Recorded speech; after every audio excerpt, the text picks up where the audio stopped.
قادیانیوں کا عقیدہ آپ واضح طرح سے اپنے دماغ میں بٹھا لیں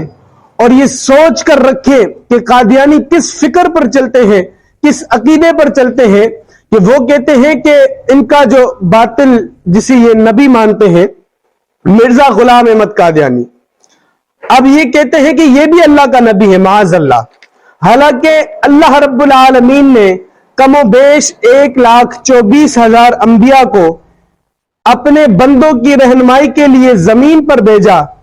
اور سارے نبی آتے رہے، آدم سے لے کر عیسیٰ علیہ السلام تک ہم دیکھیں کہ ہر نبی آیا حضور کی شان بیان کرنے کے لیے، ہر نبی آیا حضور کی شوکت بیان کرنے کے لیے، ہر نبی تشریف لائے، لیکن سب نبیوں کا یہی عقیدہ تھا کہ آخر میں علیہ السلام نے اپنے حواریوں سے کہا کہ مبشرم برسول یأتی من بعد اسمہ احمد، میں تمہیں خوشخبری نہ دے دوں ایسے رسول کی جو میرے بعد آئے گا جس کا نام احمد ہوگا۔ تو برادران اسلام، حضور علیہ السلام اللہ رب العالمین کے آخری نبی ہیں، آپ کے بعد کوئی بھی نبی نہیں آ سکتا، نہ ذلی نبی آ سکتا ہے، نہ یہ جتنی بھی جو کہتے ہیں کہ تعلیلات کرنے، حضور کے بعد کوئی بھی کسی طرح کا بھی نبی نہیں آ سکتا، یہ مسلمانوں کا عقیدہ ہے۔ اور جب سے اللہ رب العالمین نے یہ کائنات کو تخلیق فرمایا،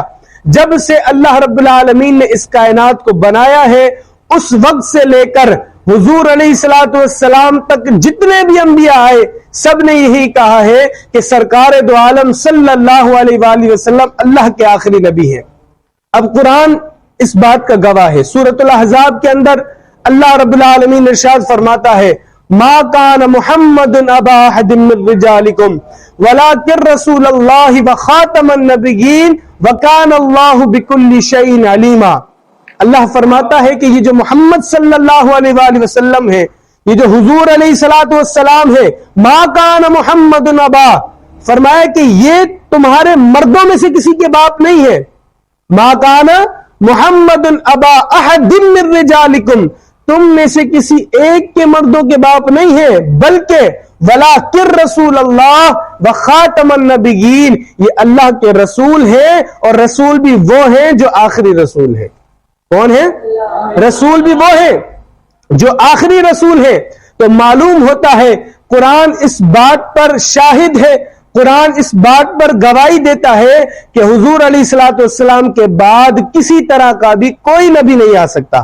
اب حضور علیہ السلام کے ہم حدیث دیکھیں، سرکار دو عالم صلی اللہ علیہ وآلہ وسلم نے ارشاد فرمایا کہ لا نبی بعدی،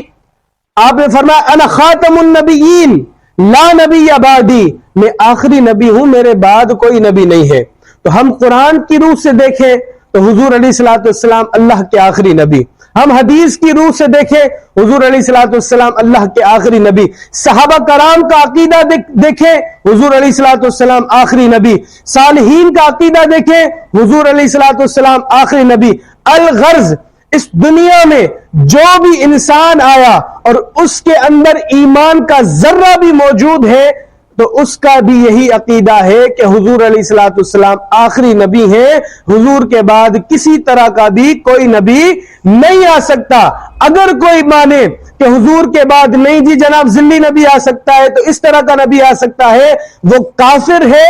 مرتد ہے اور دین اسلام سے خارج ہے۔ اور یہ بات بھی یاد رکھے، اگر کوئی جھوٹے نبی سے نبوت کی دلیل مانگتا ہے تو وہ بھی کافر ہو جاتا ہے۔ یہ اتنا حساس مسئلہ ہے کہ کوئی جھوٹے نبی سے نبوت کی دلیل طلب کرے، اللہ رب العالمین اس کا ایمان سلب کر لیتا ہے، وہ کافر ہو جاتا ہے۔